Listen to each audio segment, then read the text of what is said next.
no one thinks that they're sexist, and they won't use language like "you can't do it." What they'll say instead is kind of coded words like, "How will you handle this with your 3 children?" or "Do you have the gravitas?" So I already had the framework when that question was asked to say and respond, I understand gravitas often is someone's more comfortable way of saying you don't look like a 60-year-old man. And I said, and I will never be a 60-year-old male rabbi. If gravitas for you is asking whether or not I have the charisma or the leadership to take this community and take us forward, I mean, you've witnessed me for the last 8 years. You have to make that decision.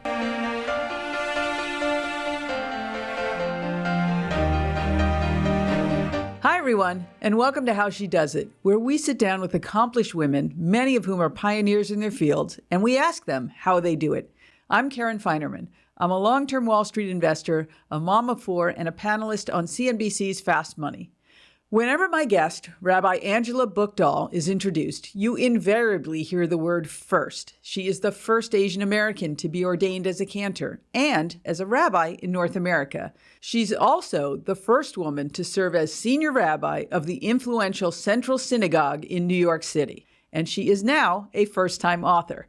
She's written a beautiful memoir. It's called Heart of a Stranger, an unlikely rabbi's story of faith, identity, and belonging. Rabbi Buchdahl and I chatted about the profound way her Buddhist Korean mother influenced her spiritual life, why she continued to pursue being a rabbi despite coming up against people who questioned her Jewish identity, and how she overcame doubts about stepping into a more senior role during her career. This was a fascinating conversation. Hope you enjoy. First of all, Anglea, thank you so much for being here. What a thrill. I'm so happy to be here. Thank you. So yours is a very American story. Can you share a little bit about your parents and how they met and came together? I'd like to say that I don't think that my story could have happened in any other place or any other time. My dad ended up graduating from college and had some debt and did ROTC, and the Army placed him in South Korea. My mom was a college student studying English and ended up at a talk about college life in America that my dad gave. And she and her college friends convinced him to do a conversational English class with them. And he said, how could I refuse teaching these 6 women? But each week the group dropped off until it was just my mom and dad. They fell in love, got married. I was born in South Korea, as was my sister. When I was about 5, my parents my dad moved us back to his hometown, which is Tacoma, Washington, which is not a very big Jewish community. And I was raised in the Jewish community with my Jewish father and my Buddhist mother. It's hard to imagine that in some states just 6 months earlier, their marriage was not legal. And I was born in 1972, which is the year that the first woman was ordained as a rabbi in America. And then when we moved to the United States when I was 5, that was just the turning point for the Reform movement, which is the most liberal branch of Judaism, to accept interfaith families like my parents. Up to that point, interfaith families were essentially shunned from synagogues or seen as second class, and there was not a lot of welcome for families like mine. But in 1978, the president of the Reform movement did this outreach sermon and said, we need to actually bring families like this in. So I was the beneficiary of a very different outlook on interracial, interfaith families. So if I had been born even a decade earlier, I don't know that my existence as a female Korean biracial immigrant rabbi would be possible. Was that when they said that patrilineage and matrilineage are absolutely both so? Yeah, Jewish? Okay. I would like to say that in biblical times, your Jewish identity was chased actually through your father's line. Mm-hmm. But at some point in rabbinic history, they switched it to matrilineal descent. So your Jewish identity was through your mother. And in 1978, the Reform movement changed their policy and said patrilineal or matrilineal. Mm-hmm. Okay, so when you were 5, you left Korea, immigrated to America, to Washington, as you said. Not a big Jewish population there. But as a young person, your Jewish identity became important to your sense of self. Why do you think that was? It's funny, my mom, I think, was very keen on my sister and I being raised Jewishly. And I think part of that was that she saw that was my father's, tradition and family, which And I think maybe in a funny way, she thought that's how part of the way we would become American, a rejection of her kind of Koreanness. I grew up with all of that. But I think that she felt like having a foundation of faith is important for children to have. She taught me the Korean story also, but the Jewish story is an epic, amazing story. And to feel like you're part of that is really meaningful. And I also just was the kind of child that was very interested in God and questions like, where do we go when we die? And I just had a very strong spiritual sense of the world, which in many ways was given to me by my mother. But then I used the Jewish language that I got from my father. So it was this interesting mix, but the synagogue was just a home for me. And I was already the fourth generation in my synagogue to become bat mitzvah. So I felt this sense of deep rootedness in my small Jewish community. Mm-hmm. In your book, you write about children being innately spiritual, which you very much were. So why do you think, though, that you were able to hang on to it and build on it and so many people are not? If you've ever worked with kids or had kids, you see like a 2-year-old, 3-year-old, they have such a sense that they're connected deeply with others. And I think what happens in particular with kids is often they'll start asking the questions like, where is God, or why is the sky blue? And I think adults have so many questions about God that often their embarrassment or lack of knowing or cynicism or doubt gets translated and ultimately makes kids stop asking some of those questions. And I guess I was just fortunate that I grew up in a household where I was never sort of embarrassed out of my spiritual questioning or my singing my way through life. Literally singing your way through life. That's right. Which we'll get to, but yes. So in the book, it feels like your Buddhist Korean mother had an outsized impact on your understanding of spirituality. And it's beautiful the way that you've connected that with your Jewish faith. Can you explain? Yeah. So this is a rabbi's memoir, of course, and that's explicit from the beginning. And I teach Torah in every single chapter. I have a little mini sermon in every chapter. But I very deliberately began with a story of a childhood memory of the first trip we took to Mount Rainier, which is sort of the mountain in Washington State, rises 14,000 feet, and it really dominates the skyline of Tacoma. And our first trip was clearly not just a trip, it was a pilgrimage of sorts. And what I realized is that when we were up on the mountain, my mother, before we ate our picnic lunch and we were hungry, she made us take in the fact that we were one with the mountain.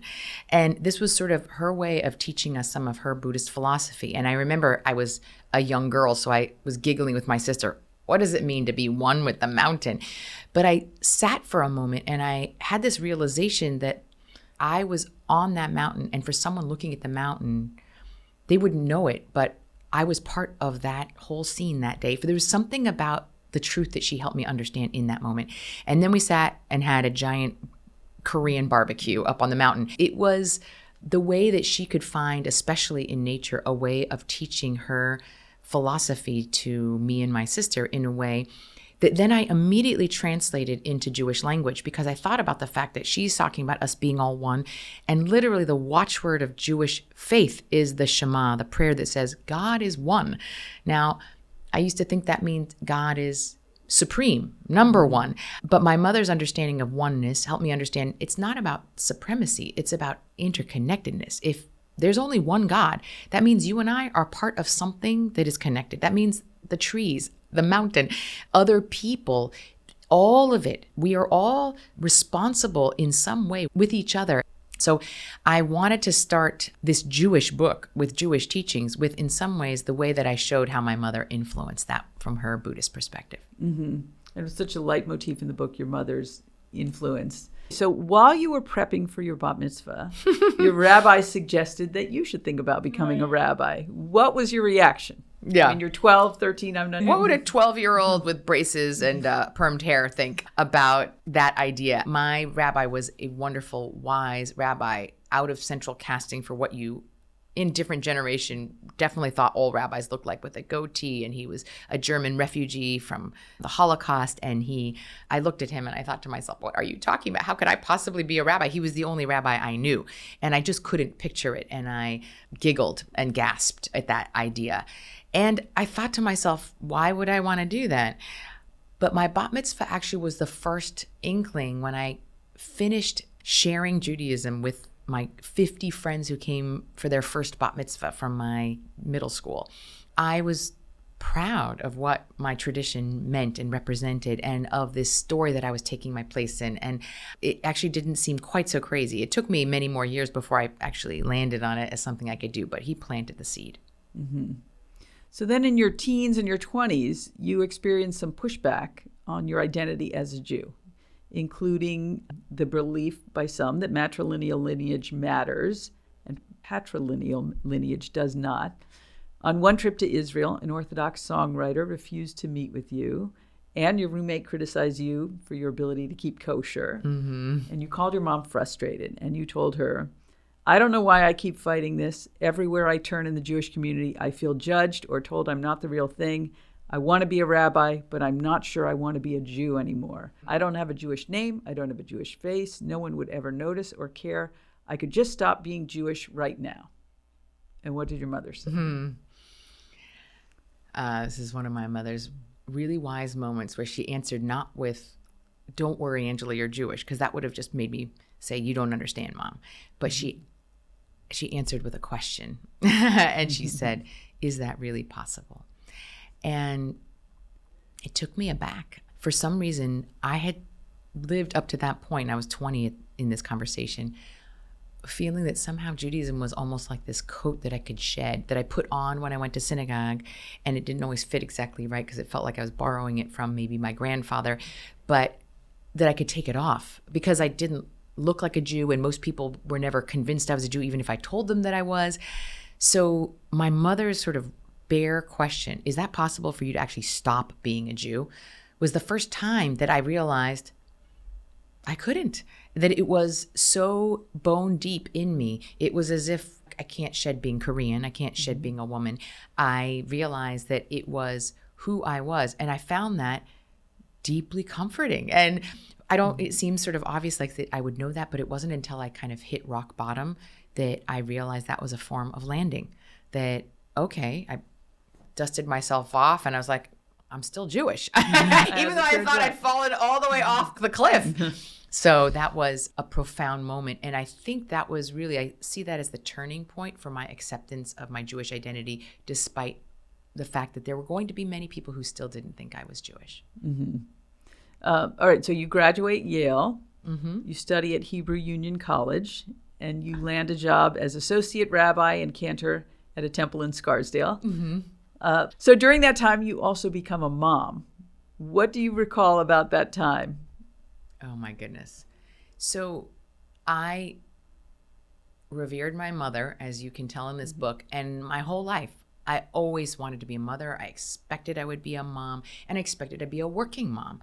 But when my first child arrived, I now recognize that I had some postpartum depression. I found myself so overwhelmed by just the most daily tasks. Like if I took a shower, I thought that was an achievement. And I had just so much difficulty feeling capable of doing this job. And so I had a summer break. So I was really just parenting for the first 3 months and was teary a lot. I loved this baby more than I could imagine, but I also felt like in some ways I had taken a turn I couldn't turn back on. And I kind of concluded I wasn't set out to be a mother.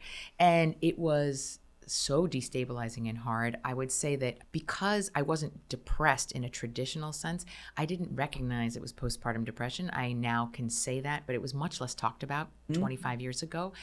And I wish someone had helped me understand that. And I would say by the time we got to 3 months, the fog lifted a little bit. By 6 months, I was like, okay, I'm enjoying myself. But I was surprised not only by how difficult the early months were, but also by how impossible it felt to juggle being a mother and doing anything else. And that might have been partly coming out of the fog, but part of it was just I was surprised by how much I just wanted to spend every moment with my baby. I was surprised by how little I trusted anyone else to watch him. By the time I got to my third, by the way, it was a completely different story, and I had 11-year-olds watching my child. But it was my first child, I was just a little bit nutty. So I remember that I was surprised that I did not see myself working full time when I first had my first child, and then very quickly had a second child, and I had a third child. I had 3 children within 5 years. And in those first years as a mother, I did not work full time. I worked 40 hours a week, which some people would call full time. Right. But it's not a traditional full-time rabbi position. And I did take a step back in my career. And in fact, when my second child was born, I stepped back to actually almost no work at all, 10 hours a week. And, I think I was lucky that I had a chance to try being mostly home, because it made me realize that I'm not cut out for that either. My husband, who was as supportive as he could be and a true co-parent, he still never, when there was a day that the kid was sick, it was never that he would stay home. It was, of course, assumed that I would stay home. And I was still making all the play dates and all the doctor's appointments. And there were certain expectations for what I would be in charge of. And once I became the senior rabbi, once our children were older, we joke now that definitely Jacob is parent one in the family. But in those early years, it wasn't that way. And I think I didn't want to give it to him. I wanted to be more present for all of it. So that balancing act was so much harder than I expected. And I had a working mother as a mother. She taught ESL in a public school for 30 years. So I didn't have a stay-at-home mom, and yet I didn't understand how she did it. And I didn't know how I was going to. There's an interesting tension there, I think so many women have, between wanting to be the first parent and being unable to give it up, even when your partner will take it over. Right. Yes, you're right. And that guilt that goes along with that. The guilt, the FOMO, feeling like I don't want to miss out on the conversation that comes when you pick them up from Hebrew school or whatever it is. It's the combination of both of those things, of not wanting to miss the moments and also the guilt of missing those moments. Someone gave me a wonderful piece of advice, and she said, Angela, you want your children to have rich, full adult lives. You want them to keep learning and growing, not because you want them to get good grades so they can go to college, but because you want this to be their lifelong pursuit. You want them to have lots of friends, not just when they're 8 years old, but when they're adults. She said, when you are doing any of these things, instead of apologizing, say, you know how excited you are to go to Susie's birthday? I'm going to a birthday party for a friend too, because it's so fun that I still have friends that I go to birthday parties. And not to apologize for it, but to explain that being an adult, that's part of what you do for your life. And when you go on a trip because you're doing something, explain why it's meaningful and why you're learning something and getting to share something powerful, and bring your child into the excitement of that. And you can say, of course, I'm going to miss you. But instead of saying, I'm so sorry, I'm missing all of this, to frame it in terms of this is what it is to also have this be your full life as an adult. It's not just that you get to do all those fun things when you're a kid and that being an adult is just a grind and you miss everything. And I was really fortunate that my husband helped message all of this with my children as well. If I was missing something, he'd say, Mom's always there for all the most important things, and she's doing this really wonderful thing for the Jewish people today, and explaining that. And so it's not that I didn't have some of the guilt. I did. And it's not that my kids occasionally didn't say, Mom, why aren't you at X? Fill in the blank. Because that juggling act, especially when they're young, I felt it all the time. But by the time my kids were, in their teens, not only did they say things like, Mom, we're so proud of what you do. We're so excited about what you do. It's so interesting. But they jokingly would say, thank God you weren't at home all the time, Mom. You would have just been in our hair on everything. It's funny. You get to a moment in life where you realize your parents are people. Not that their whole function, their whole purpose in life is being your parent. Your mother. Right. Yes. Okay. So a few years later, you are considering leaving Scarsdale for this open cantor position at Central Synagogue in New York City. You're nervous about it. And one advisor suggested you flip a coin. What happened? Yeah, I was back and forth on staying, and it felt so risky. I know now that I've been in my position for 20 years at Central, it feels so obvious. But in that moment, the city felt intimidating, the job was intimidating, and I didn't know how I was going to juggle it. And no one really knew this, but I hadn't yet ever had a full-time job. I was 32 years old, but I'd been a student and then worked in my synagogue now, not 100% full time. So it was a giant leap. And yet it was exciting to me. And I felt a little stuck where I was because it was a place I'd been since I was 19. So in some ways you see yourself as the child that you are when you arrive. So, and a friend and rabbi, a really wonderful friend who has unfortunately since passed away, he said, flip a coin, make the decision that way. And I thought that was the craziest idea. I said, I'm not going to make the most important professional decision of my life with a coin toss. And he said, no, you need to do that. And then you're going to know. And I said, okay. And I kind of passed him off, but he made me do it right there on the phone with him. So I flipped the coin and it landed that I should stay in Scarsdale. And he was a part of my congregation in Scarsdale. So he said, congratulations, I'm thrilled you're staying. And as soon as he said those words, I just knew he was right. It was like somehow forcing the decision made me in my gut know what my answer was. Yeah, I so get that.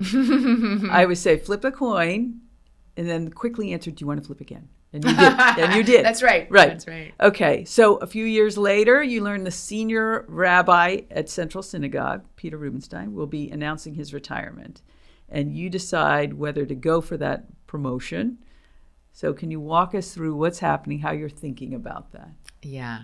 One of the past presidents at a lunch, maybe a few months before this all happened, said to me, Peter's not going to be in this position forever. Have you thought about wanting to be the senior rabbi? And it's not like it never crossed my mind, but I wasn't ready for the question.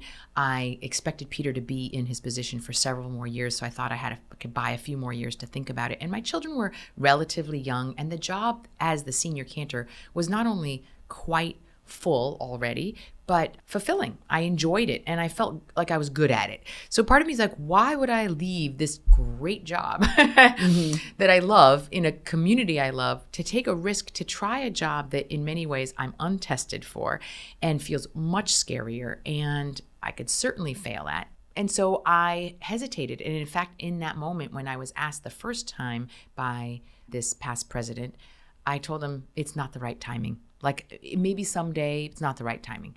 And he said, Angela, I just want you to know timing is never going to be perfect. And he said, if you don't take this opportunity, someone else, probably a man, will take this job and take it for the next 25 years and you will have lost your chance. How will you feel about that?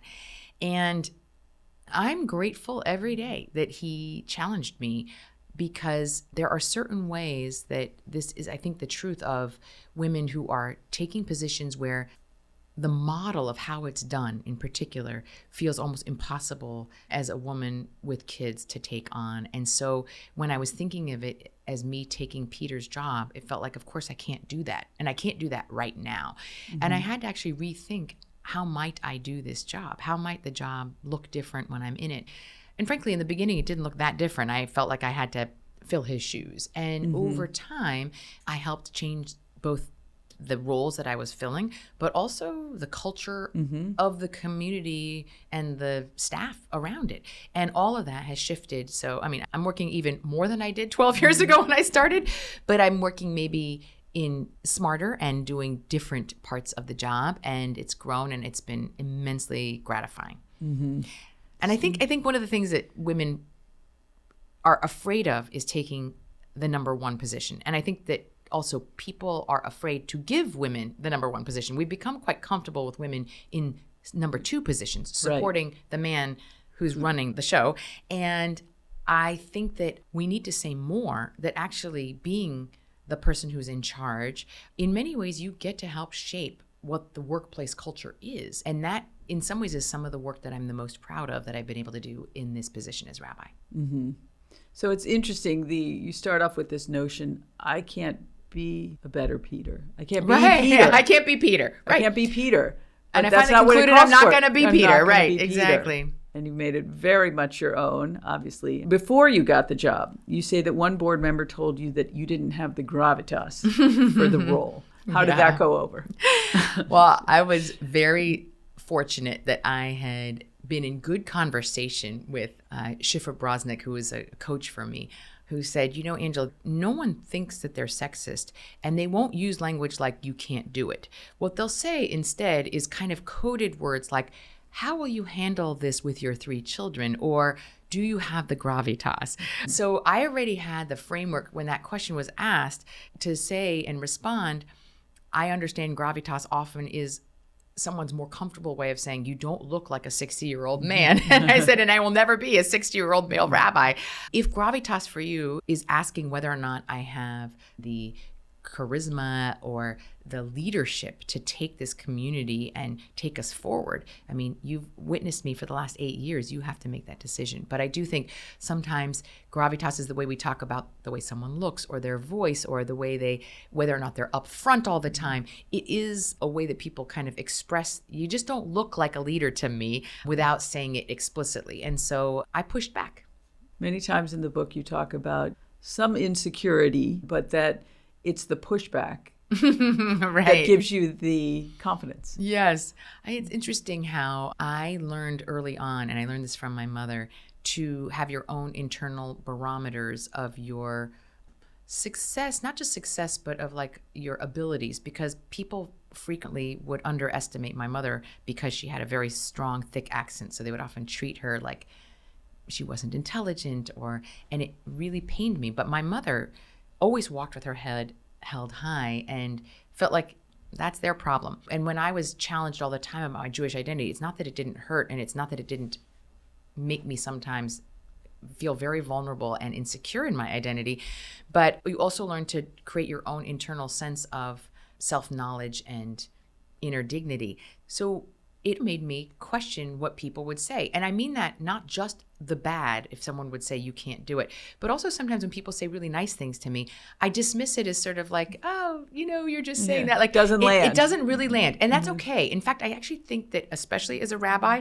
it's probably good that I don't believe everything everyone says to me, because it's mostly all good, which is really nice. But, that's deforming in its own way. So I don't believe everything people say. And when I would come up against a challenge and say, I don't think I can do this, and people would say, oh, yes, you can, Angela, I would dismiss that. But I remember when I get a real challenge from someone and say, you can't do that.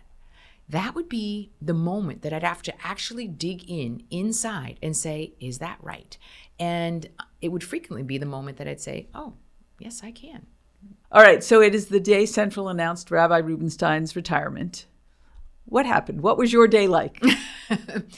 This is a day that, if it didn't actually happen to me, I'd say, Angela, you make this up. This is too crazy. But the day that Peter announced his retirement, they sent out a congregational letter, and they wanted to be fully transparent that I was going to throw my hat in the ring, but they were going to do a national search for his replacement.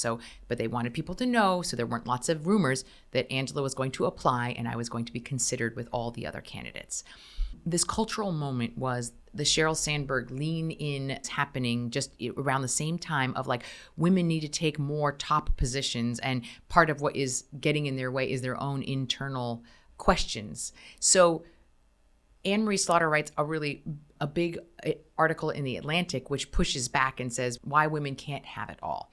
And so I was invited to be with Anne Marie Slaughter at this women's salon to talk about work-life balance, for lack of a better word, and can we do these things? And it happened to be the same day that this letter went out. Now, just to give you one step back, I want to say that I had some challenging conversations with my predecessor, Rabbi Peter Rubenstein, who was beloved to me and an amazing mentor to me and championed me for all my years as cantor. When it came to thinking about being his successor, I think it took him some time to wrap his head around it. And we had a few conversations about this where I asked him explicitly about whether or not he thought I could do the job that he was in. And one of his responses that he really was holding on to was this line that he said, the issue for working moms is if their child has to go to the emergency room, the mom feels like she has to be there. Now, I was taken a little bit back by this, and I pushed back with Peter, and I said, listen, I really hope if my child had to go to the ER that I could go be with my child. But if for some reason I couldn't because of my job and my husband went, I would be okay with that. Kind of almost like the litmus test of being a working professional and whether or not I could take this job.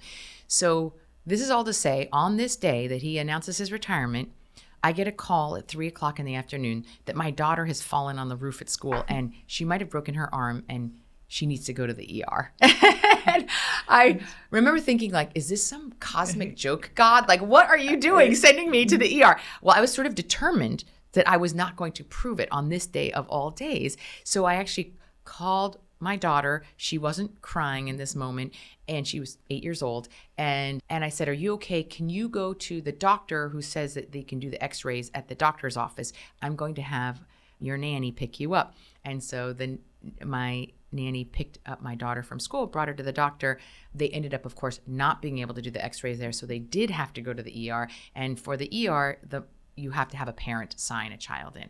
So, of course, I said, okay, I'll be right there. At this point, it's 5:00 in the afternoon. My talk is supposed to be at 6, but I have my talk about work-life balance. So I'm running to the ER. I expect that I'm going to sign my daughter in and then try to go to this talk with Anne-Marie Slaughter about how women can or can't have it all. And as soon as I see my daughter and the door opens in the hospital room, she bursts into tears and she says, Mom, will you stay with me? And it was not even a question that, of course, this was the most important thing. And of course, I was going to stay with her.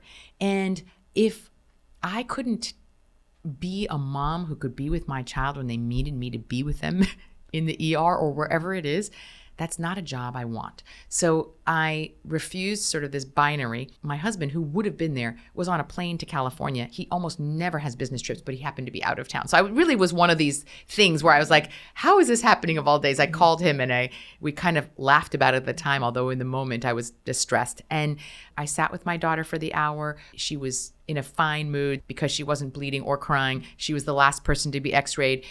When she finished, she didn't have a broken arm, and I was able to actually go late to the salon and be there just in time to actually start my conversation with Anne-Marie Slaughter with the story of my day, which explains that can you have it all? I don't know you can have it all. I think that if you are willing to live with the messiness of it and recognize when you have to prioritize one thing or another, and my children really are first in my life, but I also really love my job. I think when you are willing to live with all of that and that it's not going to be perfect, I think you can try to do it.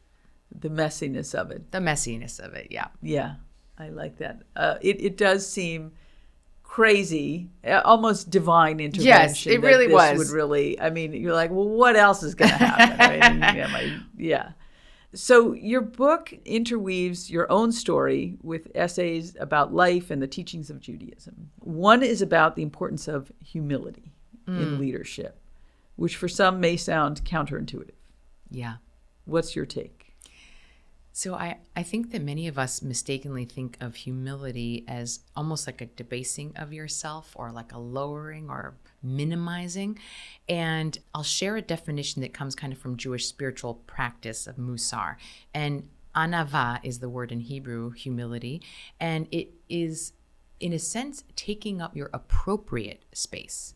Not like taking up a small amount of space, but taking up the right amount of space for you in the right moment. And I think women actually have a hard time sometimes with that appropriate level of humility. I shared this in the context of a story that I was asked to light the menorah and offer words of blessing for President Obama at the White House Hanukkah party. And when I was first asked, I actually said no. And I said no because I said, I'm only being asked because I'm a Korean woman, rabbi, and that's why I'm being asked. And my husband turned to me and said, are you crazy? That's exactly why you have to go. And it was kind of almost this false humility of like, who am I to do this? And I realized that actually it is important. If I am going to be the first woman in a role like mine, if I'm going to help change the way people see who Jews are and what Jewish leadership is, then it's actually not serving anyone, certainly not this bigger story that I'm trying to be a part of, for me to say, I can't possibly. And it's your duty. It really did feel like that's what I'm supposed to do. And when I got there, I told the story of how amazing it felt to be the Jewish representative as a female Korean rabbi in the White House for the first Black president of America. Like, who would have thought when the founding fathers created this country as a place of religious freedom and opportunity that this is where we would be? So I think that ended up being a kind of pivotal moment in my career that I look back on now, and I I almost didn't have it because of some false humility. And so I talk about the Jewish view of humility. So you give a lot of credit to your mom, and there is this wonderful moment in 2013 when she flies to San Diego to see you lead this giant Reform Judaism largest Shabbat service. And can you share what happens? Yes, this is the Reform Movement's biennial. About 6,000 Jews arrived in San Diego, and I was invited to lead Shabbat services with a rabbi that had been a mentor of mine and was now the president of the Reform Movement. And it was just days after it had been announced at Central that I was going to be the nomination for the senior rabbi at Central. So I was arriving at this convention of Reform Jews, and everyone was coming up to me, congratulating me. And my mother arrives at the convention hall with her little suitcase from the airport, and the guy looks at her and says, "I think you're at the wrong convention, ma'am," like my little Korean mother. And she says, "My daughter is the rabbi. She's leading services for 6,000 people. I think I'm at the right convention." And anyway, she walks in, she immediately goes to the bathroom, and she overhears people in the bathroom talking about me being the next rabbi of Central. And she like literally walks out of the bathroom stall and says, "That's my daughter." And she was so proud and service. And it begins with my mentor, Rabbi Jacobs, telling the story of how every time I led services, people would always have questions of like, where did she come from? And he wouldn't answer the way they wanted him to answer. He would say, she's from Tacoma. But they really wanted to know, what's her story? How is she Jewish, right?